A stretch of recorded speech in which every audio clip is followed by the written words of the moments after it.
COVID-19. Kerajaan hari ini memutuskan untuk melanjutkan pelaksanaan Perintah Kawalan Pergerakan untuk tempoh 2 minggu lagi, iaitu daripada 15 April sehingga 28 April. Hari ini kerajaan telah menambah tempoh kawalan pergerakan selama 14 hari. Laporan Ketua Sigeze.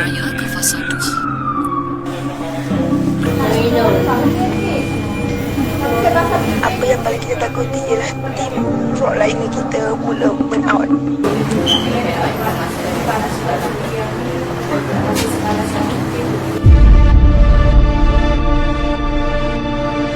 Mereka yang degil melanggar peraturan Perintah Kawalan Pergerakan. Kalau mereka sendiri tahu ada keluarga mereka, atau mereka sendiri tengok bagaimana sakit menderita.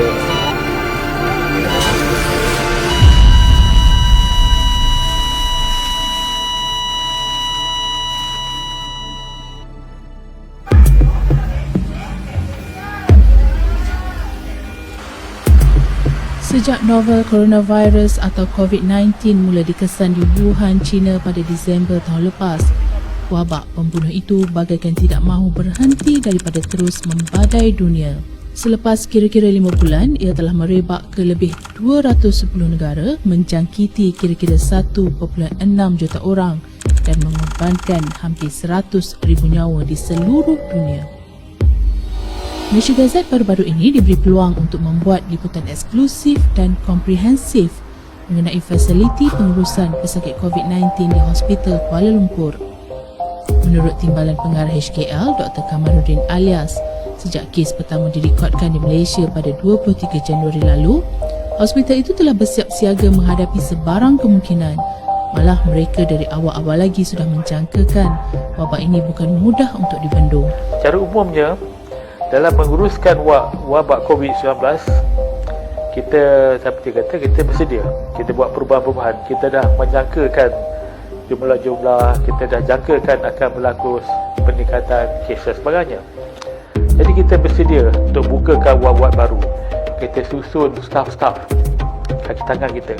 Kita kenalkan pasti instrumen tu kritikal yang sangat penting, seperti ICU. Kita ada koordinasi dengan dan kerjasama dengan hostel lain. Meskipun cuaca panas membahang, namun para petugas di Pusat Saringan COVID-19 Jabatan Kecemasan HKL tidak sesekali mengabaikan prosedur standard operasi atau SOP dengan memakai pakaian perlindungan diri penuh PPE. Bukan seperti wad-wad biasa di hospital yang dilengkapi alat penghawa dingin. Pusat ini hanyalah kemah-kemah sementara yang dipasang untuk memudahkan orang ramai membuat saringan COVID-19 dan ditempatkan jauh daripada laluan orang awam.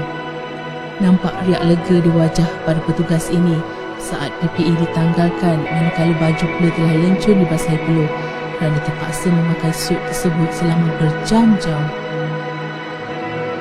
Ketua Jururawat Hasnuni Muhammad yang pernah ditugaskan di pusat saringan tersebut sebelum dipindahkan ke wad untuk merawat pesakit COVID-19 menyifatkan pemakaian PPE sama seperti bersauna kerana terlalu panas. PPE itu pengalaman dia macam kita berada di sauna. Bila kita pakai full PPE daripada mask N95, yang ni saya pakai adalah surgical mask reply. Full gown, kita kena pakai double layer glove, kita kena pakai full shield, kita kena pakai apron, kita kena pakai shoe cover, boot cover. So bila kita pakai dalam keadaan macam tu, kat dalam tu kita pakai OT attire, kita tak pakai uniform. Sebab bila kita datang kerja, kita akan tukar daripada uniform kepada OT attire. So bila ada kes yang kita nak masuk, kita akan merancang. Sebelum kita nak masuk bagi sesuatu perawatan tu, kita akan merancang daripada luar. Bersama doktor, kita akan masuk bersama doktor. So kita akan pakai full PPE dan kita akan bagi perawatan dekat pesakit kat dalam. So bergantung berapa lama kita pakai PPE itu bergantung kepada perawatan yang kita bagi dekat pesakit kat dalam tu. Itu tanggungjawab kita. So kita dah diamanahkan untuk menjaga pesakit, itu tanggungjawab kita. So kita kena, sebab as a nurses ni kita kena tahu tanggungjawab kita. Macam mana kita merawat pesakit. So kita tak fikir pun panas ke, yang penting kita boleh bagi perawatan yang efektif kepada pesakit. Dalam masa sama kita melindungi diri kita.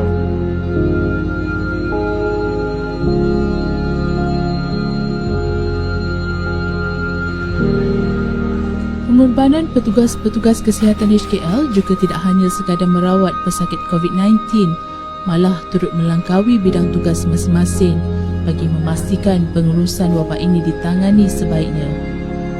Sudahlah mereka terpaksa menanggung penambahan beban tugas hakiki di masa senggang yang sepatutnya digunakan untuk berehat, digunakan pula untuk menjahit PPE secara sukarela, meskipun sekadar jurujahit amatur dan tidak sepantas tukang jahit profesional.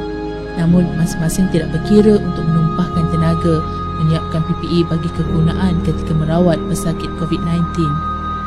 HKL memerlukan kira-kira 2,000 set PPE sehari, tetapi bekalan yang diterima tidak mencukupi, membuatkan petugas-petugas hospital tersebut terpaksa mengambil inisiatif sendiri membuat suit berkenaan. Wabak yang macam ni. Takut ada, lepas tu memang rasa berdebar lah, semua rasa ada. Melihat kepada kesungguhan dan komitmen yang ditunjukkan oleh para petugas HKL daripada pihak pengurusan sehinggalah ke tukang cuci, pastinya kita semua mahu wabak ini segera berakhir. Pengorbanan mereka sejak 4 bulan lalu tidak harus dibayar dengan lebih banyak kes direkodkan, apatah lagi melihat pesakit-pesakit terkorban akibat wabak ini. Jasa besar mereka sepatutnya dihargai dengan cara memastikan rantaian virus COVID-19 ini terputus sama sekali. Ini boleh dilakukan dengan mengikut perintah kawalan pergerakan dan mematuhi arahan kerajaan supaya duduk di rumah. Inilah cara paling agung untuk membalas jasa-jasa barisan hadapan yang telah berkorban masa dan tenaga, malah kesihatan sendiri untuk negara. Mereka adalah pahlawan menentang COVID-19, manakala kita sebagai rakyat Malaysia adalah penentu bahawa pengorbanan ini tidak sia-sia. Kita perlu menang kerana kita tidak ada pilihan lain.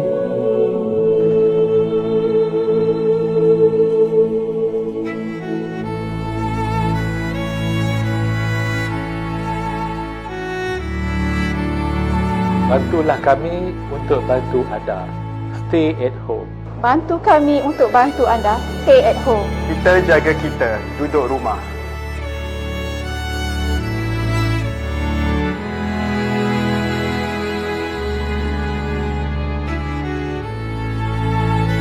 We fight COVID-19. Stay safe.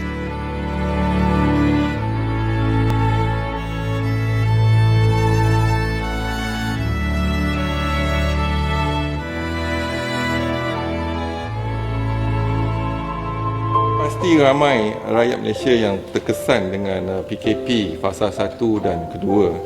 Dan apa yang penting, kita sedang berjuang memerangi COVID-19 ni.